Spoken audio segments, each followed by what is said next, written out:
काय नेमकं सांगा?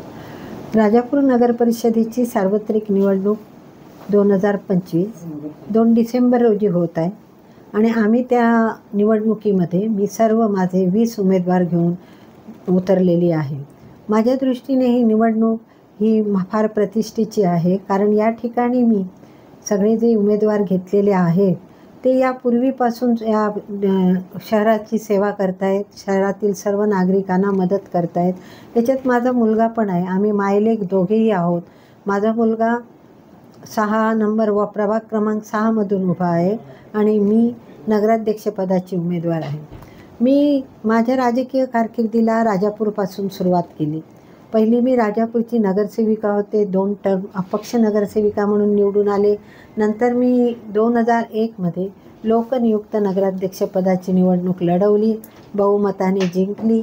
त्याच्यानंतर पुन्हा 2006ला मी पुन्हा नगरपरिषदेची निवडणूक लढवली.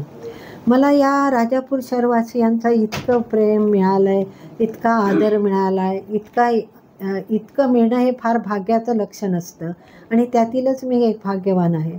आताही ही निवडणूक जी आहे ती प्रतिष्ठेची का झाली? कारण ही निवडणूक आता माझी राहिलेली नाही, तर राजापूरच्या लोकांनी ही निवडणूक आपल्या हातात घेतली आणि त्यामुळे जात, भेद, धर्म हे सर्व भेदभाव बाजूला सारून इतर काही गोष्टी जर निवडणुकीच्या रिंगणात आपल्याला दिसत आहेत, त्या गोष्टींकडे दुर्लक्ष करून माझे राजापूरवासीय आता मला मोठ्या मताने निवडून देतील ह्याबद्दल शंका नाही.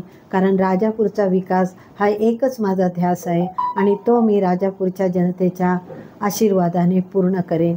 धन्यवाद.